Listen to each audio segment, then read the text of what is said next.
আসসালামু আলাইকুম। আপনারা যে রাস্তাটি দেখছেন এটি হচ্ছে মাদ্রাসা বাজার মোরেলগঞ্জ সড়ক। কী ভাবছেন যে গ্রামের রাস্তা অনেক উন্নত হয়েছে? হ্যাঁ, গ্রামের রাস্তা কিছু কিছু জায়গায় অনেক উন্নত হয়েছে, আবার কিছু কিছু জায়গায় অনেক অবনতি হয়েছে। ঠিক এই উন্নতির যেমন হয়েছে, অবনতিও ঠিক হয়েছে। যেমন গ্রামের মানুষের মেনে নেওয়া কষ্টকর। যেমন গ্রামের মানুষ এখন অনলাইন গেম, তারপরে গ্রামের ভিতরে মাদক, এগুলোতে আসলে দিন দিন মানুষ জড়িয়ে পড়ছে এবং পরিমাণটাও খুব বেড়ে চলেছে। তো এর থেকে আসলে কীভাবে উদ্ধার পাওয়া যায়? আ গ্রামে পুলিশকে ইনফর্ম যদি করা হয়, গ্রামে পুলিশ যেতে যেতেই ২ ঘন্টা ২.৫ ঘন্টা সময় লেগে যায়। তো সেক্ষেত্রে তো পুলিশ যে আসল অপরাধীকে ধরতে পারবে না। উল্টো করে যে ইনফর্ম করছে তার উপরে হয়তো প্রেশার পড়তে পারে।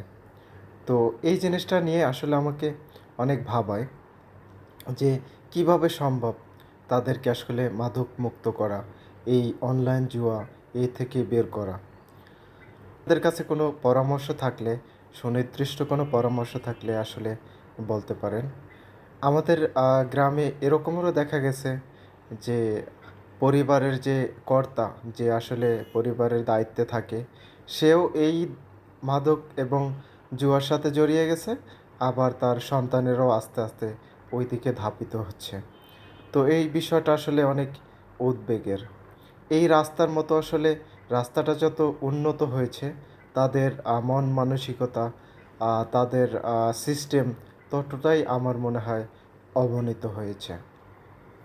যদিও গ্রামের বাড়ি আমার খুব যেতে মন চায়, এই রাস্তা বা এই পথ গ্রামের ছোট রাস্তা এগুলোতে আমার খুব মন টানে। গ্রামের যে খোলা হাওয়া, খোলা পরিবেশ আমার খুব ভালো লাগে। কিন্তু গ্রামে যাই, গ্রামের মানুষ দেখতেও খুব ভালো লাগে, তাদের সাথে কথা বলতেও ভালো লাগে। কিন্তু যখন দেখি তারা অনেক অপরাধের সাথে জড়িয়ে পড়েছে, তখন খুব খারাপ লাগে। আসলে তাদেরকে কিছু বলতেও পারি না। বললে হয়তো তারা সম্মান দেবে না, ইজ্জত দেবে না, আমাকে অ্যাভয়েড করে চলবে।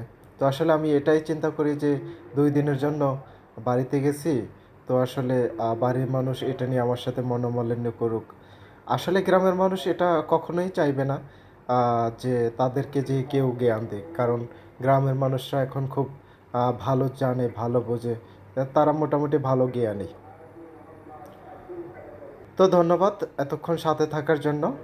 দোয়া করবেন আমার জন্য।